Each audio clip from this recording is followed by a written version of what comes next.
আজকে দেখাবো আপনাদের কীভাবে 20 এসি মেশিন অর্থাৎ কালার মেশিন এগুলো ড্রাম ইউনিট খুলতে হয়। এ হলো আপনার মেশিনের ড্রাম ইউনিট। ইয়েলো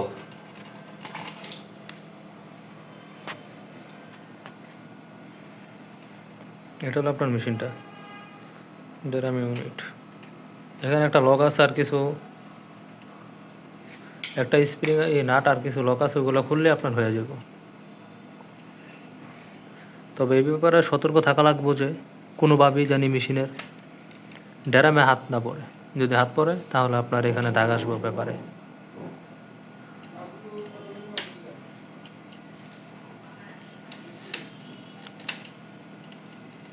একটা লক, একটা লক, একটা লক পোস্ট আছে। এই যে এখানে একটা লক আর এখানে একটা লক দিয়ে খুললে এভাবে চলে আসবো। চলে আসার পরে এখানে একটা আছে, আমরা যেভাবে খুলবেন একটু হালকা পিছনে টান দিয়ে